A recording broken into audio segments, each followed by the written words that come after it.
Nezere yuko mumeze neza akanya reka turebere hamwe amakuru ari kugenda avugwa hirya no hino. Olivier Nduhungirehe yatangaje ko ikibazo u Rwanda rufitanye n'u Burundi ari cy'umutekano kuko bufatanya n'umutwe w'iterabwoba wa FDLR ufite intego yo gukomeza guhungabanya umutekano w'igihugu no gukomeza genocide mu Rwanda.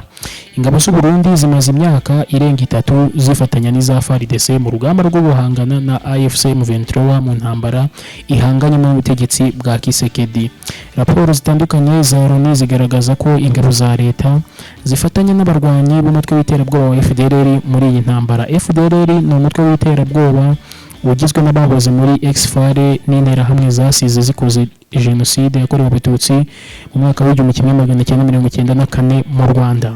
Uyu mutwe wubakiye ku ngengabitekerezo ya genocide ndetse wayikwirakwije mu burasirazuba bwa Repubulika Iharanira Demokarasi ya Kongo mu myaka irenga 30 abawugize bahamaze. Minisitiri Nduhungirehe yabajijwe na RBA niba u Burundi butera inkunga umutwe wa FDLR yasobeje ko bifatanya. Ati u Burundi ntabwo butera inkunga FDLR ahubwo barafatanya. U Burundi bafatanya na FDLR kuko ni ihuriro rimwe.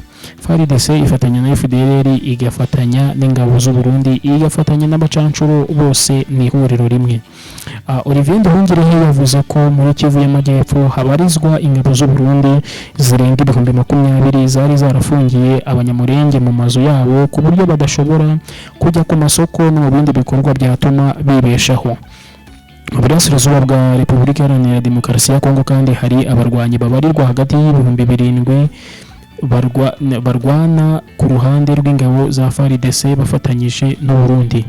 Nduhungirehe ati ikibazo nyamukuru dufitanye ni ikibazo cy'umutekano. Ntabwo waba ufatanya na FDLR ngube udashaka guhungabanya umutekano w'u Rwanda kuko icyo FDLR yifuza ni guhungabanya umutekano w'u Rwanda. Kandi uribuka ko mu 2023 mu gihe cy'amatora muri Repubulika Iharanira Demokarasi ya Kongo Perezida Kisekedi yavugiye mu nama za politiki cyangwa kuri radio na televiziyo ko ngo afite umugambi wo gutera ibisasi Kigali ngo adashyize umusirikari n'umwe ku butaka, kandi ngo akaba azafasha urubyiruko rw'u Rwanda gushyirika ubutegetsi bw'u Rwanda.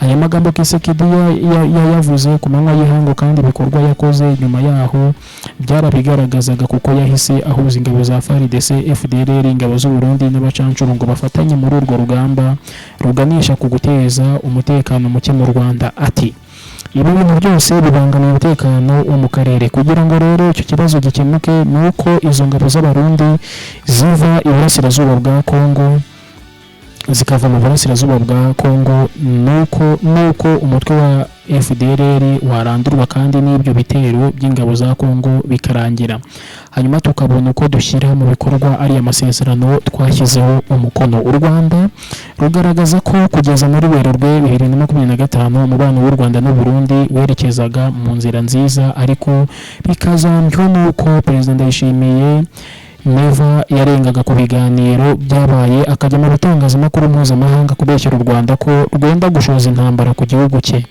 U Rwanda na Repubulika Iharanira Demokarasi ya Kongo byasinye amasezerano y'amahoro n'ubufatanye mu bukungu ku wa 4 Ukuboza 2025. Ejo bundi mwarabibonye ubwo Perezida Paul Kagame na Perezida Kisekedi bari kumwe na Trump barimo gusinya amasezerano i Washington muri Leta Zunze Ubumwe za Amerika, ndetse na Perezida w'u Burundi yari muri icyo cyumba. Gusa uwo munsi ihuriro ry'ingabo za FARDC, iz'u Burundi, Wazalendo, FDLR n'abacancuro bafatanyije bahise bagaba ibitero muri Kivu y'Amajyepfo hafi y'umupaka w'u Rwanda bituma barenga 1000 bahongera mu Rwanda. Nduhungirehe ati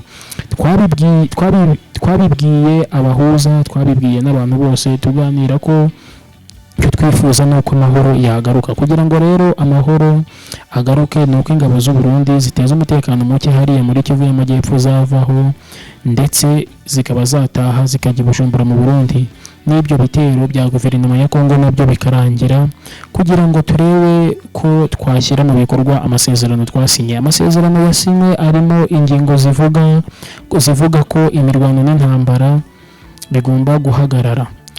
Urwego rw'umutekano ruhuriweho na Repubulika Iharanira Demokarasi ya Kongo, u Rwanda na Amerika ruzagira uruhare mu gushyira mu bikorwa ingingo zijyanye n'umutekano harimo no kurandura umutwe wa FDLR, hanyuma u Rwanda rukabona gukuraho ingamba z'ubwirinzi rwashyize ku mipaka yarwo.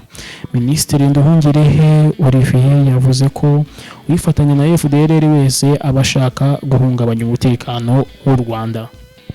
Andi makuru reka twerekeze muri Benin, aho mu cyumweru gishize hamaze kuba haba kudeta ubwo bageragezaga gukuraho perezida ariko kudeta igapfuba. Ubu rero inyuma y'uko ino kudeta imaze gufiringa cyangwa se imaze kuba yaburizwamo, iyo iza gukunda yari kuba ari kudeta iya 9 mu myaka 5 ishize muri aka karere. Ni nyuma y'iminsi mike rero gusa abasirikare bafashe ubutegetsi muri Guinea Bissau mu gihe igikorwa cyo kubarura amajwi y'ibyavuye mu matora ya perezida cyari kigikomeje. Abayobozi b'umuryango w'ubukungu w'ibihugu bya Afurika y'Uburengerazuba ECOWAS ku cyumweru bemeje ko igeragezwa ryo guhirika ku butegetsi perezida wa Benin Patrice Talon byari igikorwa gikomeye cyari guhungabanya umutekano. Abifashijwemo na guverinoma ye, indege z'intambara za Nigeria zateye ibisasu ku basirikare bari bigometse ubwo bari kuri televiziyo na radio by'igihugu ndetse no ku kigo cya gisirikare kiri hafi y'ikibuga cy'indege i Cotonou, umujyi wa mbere munini muri Benin. ECOWAS yahise itangaza ko yohereje ingabo zirwanira ku butaka ziturutse mu bihugu bya Ghana, Nigeria, Cote d'Ivoire ndetse na Sierra Leone kugira ngo zikomeze kurinda itegeko nshinga. Aho ngaho niyo makuru ari muri Benin. Ahangaha abasirikari bamaze gufatwa, bari bagerageje gukuraho perezida Patrice Talon. Ubu ngubu bari hafi gushyikirizwa ubutabera. Ifatwa rya Uvira na M23, abahungiye Gatumba ku mupaka w'u Burundi bafite agahinda, bari mu bibazo bitoroshye. Ni nyuma y'uko umutwe w'abarwanyi wa M23 ukomeje kwagura ibikorwa byawo mu burasirazuba bwa Repubulika Iharanira Demokarasi ya Kongo. Abasivile benshi bo mu mujyi wa Uvira bahungiye hafi y'urubibe rw'u Burundi ahitwa Gatumba, ni hafi y'umupaka w'u Burundi. Aho niho baguye mu bwigunge n'agahinda. Bamwe kugeza ubu ntabwo barabona aho barambika umusaya ndetse ntabwo barabona icyo barya. Agahinda ku bahungiye Gatumba. Fatuma, izina twahinduye ubwo twateguraga ano makuru, n'umwe mu bagore bahungiye muri Gatumba, yatangiye avuga amagambo yatumye benshi batekereza ku buremere bw'ibibazo barimo. Yagize ati, nk'ubu mfite inda y'umwana, none se ibise nibimfata ndi hano nzaba uwande, nzabyarira he? Yagize ati, nk'ubu mfite inda y'umwana, none se ibise nibimfata ndi hano nzaba uwande, nzabyarira he? Fatuma si we wenyine, n'umwe mu bahungiye mu Burundi bava muri Kongo. Nyuma y'uko intambara hagati y'ingabo za FARDC n'umutwe wa M23 ikomeje gukara, cyane cyane ubwo M23 yatangazaga ko yamaze gufata umujyi wa Uvira kuwa 9 Ukuboza 2025. Mu isoko rya Uvira imbere y'ifatwa ryawo hari huzuye abantu bakora ubucuruzi n'abaguzi benshi ari abagore bafite ibicuruzwa nk'imboga, birimo nk'imboga ziganjemo isombe, abandi bicaye abandi bahagaze. Nyuma y'iryo tangazo rya M23 abantu bahise bakwira imishwaro Gatumba, ahantu huzuye ubwoba n'inzego z'umutekano. Iyo ugeze muri Gatumba ahagana mu birometero 5 uvuye ku mupaka, uhita ubona abapolisi n'abasirikari b'u Burundi bari maso bacunga umutekano amasaha 28 kuri 28. Iki gice cyuzuye impunzi z'abanyekongo zabuze aho zerekeza kuko nta gihugu kindi cyahise kibemerera kwinjira mu buryo bworoshye. Abagore, abana, abasaza n'abakecuru baguye ruhasha cyangwa se bagize umwuma. Bamwe baryama ku butaka, abandi bihisha izuba cyangwa imvura uko bashoboye. Kuki abantu bahunga Uvira? Ikibazo wakwibaza. Intambara imaze igihe hagati ya 23 ya M23 na FARDC yongeye gukara ku buryo butigeze buboneka mu mezi ashize. Uvira kuba ikora ku mupaka w'u Burundi byatumye ihinduka inzira y'ingenzi ku bahunga. M23 yo yavuze ko yafashe Uvira kugira ngo izane umutekano mu baturage, mu gihe leta ya Kongo ibashinja gukomeza gutera intambara mu gace kayo. ibihugu byo mu karere biritana ba mwana. U Rwanda, u Burundi na Kongo bimaze igihe birebana ayingwe kuri ibi bibazo. U Burundi na Kongo byavuze ko u Rwanda ruri inyuma ya M23, bikavuga ko ruhohotera amasezerano y'amahoro, cyangwa se u Rwanda ruri kwica amasezerano y'amahoro.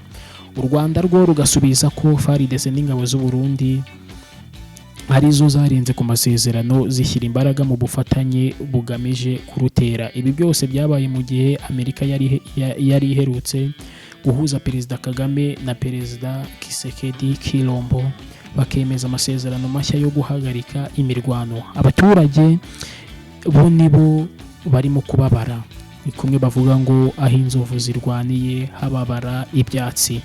Nubwo impande zose ziterana amagambo, abaturage b'ingeri zose nibo bari kubabara cyane. Abapfakazi, abagore batwite nka Fatuma, abana basinzira hasi mu byatsi no mu rume, imiryango yamaze gutandukana, aho usanga abana batazi aho ababyeyi babo bari, ndetse n'ababyeyi batazi aho abana babo baherereye. Nta gahinda, nta kababaro, bose bibaza niba bazabona amahoro cyangwa niba bazongera gutaha. Aya ni amakuru yacu twari twabateguriye. Wibuke gukora subscribe kugira ngo dukomeze tubane umunsi ku wundi hano kuri Join Box. Ciao ciao. Amaze kutumenya barimo baratwirahira, nitwe dufata amafoto meza ndetse na video nziza. Ni Join Photography. Ese wa ufite birthday, ubukwe ndetse n'ibindi birori, harimo nka za bridal shower ndetse n'ibindi birori byinshi cyane tutavuga aka kanya. Niba udukeneye, hamagara nimero 079556 110 7.